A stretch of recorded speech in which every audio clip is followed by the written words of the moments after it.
जैसा कि हम देख रहे हैं कि जब से बांग्लादेश को उसकी नई अंतरिम सरकार द्वारा चलाया जा रहा है, तभी से भारत बांग्लादेश के बीच के रिश्ते खराब होते जा रहे हैं, जिसका कारण वहां की अंतरिम सरकार का चीन और पाक की तरफ ज्यादा झुकाव और बांग्लादेशी हिंदुओं और अन्य अल्पसंख्यकों पर लगातार होने वाले हमलों पर कमी न आना भी है। इसके अलावा बांग्लादेशी कट्टरपंथियों का भारत विरोधी नारा भी भारत बांग्लादेश के बीच के रिश्तों की खटास बना हुआ है। हालांकि बांग्लादेश की अंतरिम सरकार और वहां की सरकार के लोग भी भारत के खिलाफ कुछ आपत्तिजनक कार्य कर रहे हैं, जिसे भारत की एकता, अखंडता और सीमा सुरक्षा के खिलाफ चुनौती की तरह भी देखा जा सकता है। जैसे कि बांग्लादेश द्वारा भारत के चिकन नेक कॉरिडोर पे तुर्की के बेअख्तर ड्रोनों की तैनाती करना और अभी हाल ही में वहां की अंतरिम सरकार के एडवाइजर द्वारा भारत के नॉर्थ ईस्ट के राज्यों को एक पोस्ट के जरिए बांग्लादेश का हिस्सा बताना। हालांकि भारत भी इस चुनौती से लड़ने के लिए खड़ा हुआ है, जहां भारत द्वारा आपत्ति जताते हुए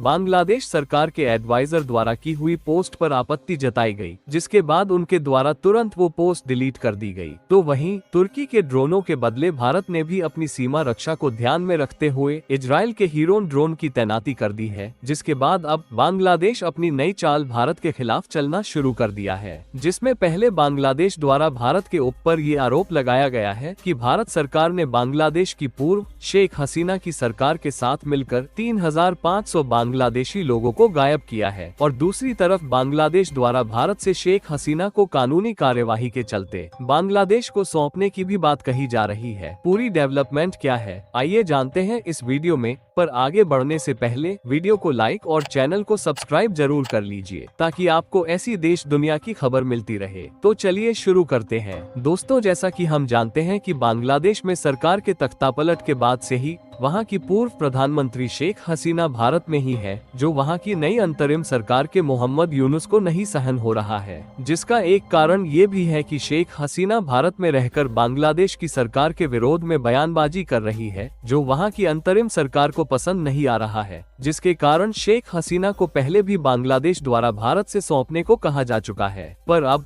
बांग्लादेश ने भारत को एक औपचारिक राजनयिक नोट भेजा है, जिसमें शेख हसीना पर मुकदमा चलाने के लिए उन्हें वापस भेजने की प्रार्थना भारत से की गई है। बता दें कि बांग्लादेश सरकार ने शेख हसीना पर छात्र प्रदर्शन के दौरान हुई मौतों के आरोप लगाए हैं। इसके अलावा अपहरण और हत्या के साथ ही साथ 100 से भी ज्यादा गंभीर आरोप शेख हसीना पर लगाए गए हैं, जिसके कारण उन पर बांग्लादेश में मुकदमा चलाने के लिए भारत से वापस भेजने की बात औपचारिक राजनयिक नोट में कही गई है, जिसके लिए बांग्लादेश के गृह मामलों के सलाहकार जहांगीर आलम चौधरी द्वारा भारत को बांग्लादेश और भारत के बीच हुई प्रत्यर्पण संधि का हवाला दिया गया है, जिसके अनुसार भारत का बांग्लादेश के साथ कैदियों की अदला बदली का समझौता हुआ है। जिसके बाद दोस्तों ये सवाल आता है कि क्या अब शेख हसीना को भारत बांग्लादेश को सौंपेगा? तो बता दें कि इस संधि अनुसार अगर प्रत्यर्पण राजनीतिक प्रकार का है, तो उसमें दोनों देश एक दूसरे को कैदियों की अदला बदली से मना कर सकते हैं, पर इसके साथ ये भी लिखा है कि अगर दोषों में हत्या, अपहरण जैसे गंभीर आरोप शामिल है तो उसे राजनीतिक दृष्टि से नहीं देखा जाएगा, जिसके बाद भारत में रह रही शेख हसीना की मुश्किलें बढ़ तो सकती हैं। पर दोस्तों, इसी प्रत्यर्पण संधि में आर्टिकल 8 में ये भी लिखा गया है कि अगर दोषी पर लगाए गए दोष राजनीतिक तौर पर बढ़ा चढ़ा के लगाए गए हैं, तो ऐसे में दोनों देश दोषी को एक दूसरे को सौंपने से इनकार कर सकते हैं। ऐसे में भारत के पास शेख हसीना को बचाने का यही एक उपाय है। पर दोस्तों, वहीं दूसरी तरफ अपनी गिरती अर्थव्यवस्था से जूझ रहा और अनाज के लिए भारत से मिन्नतें कर रहा बांग्लादेश अब भारत पर भी आरोप लगा रहा है, जिसमें बांग्लादेश की अंतरिम सरकार के बनाए हुए एक आयोग के द्वारा भारत पर बांग्लादेशी नागरिकों को बांग्लादेश की पूर्व शेख हसीना की सरकार के साथ मिलकर जबरन गायब करने का आरोप लगाया जा रहा है, जिसके लिए एक रिपोर्ट पेश की गई है। और साथ ही बांग्लादेश द्वारा ये उम्मीद भी जताई गई है कि अभी भी कुछ बांग्लादेशी नागरिक भारत की जेलों में कैद है, जिसमें बांग्लादेश की अंतरिम सरकार द्वारा बनाए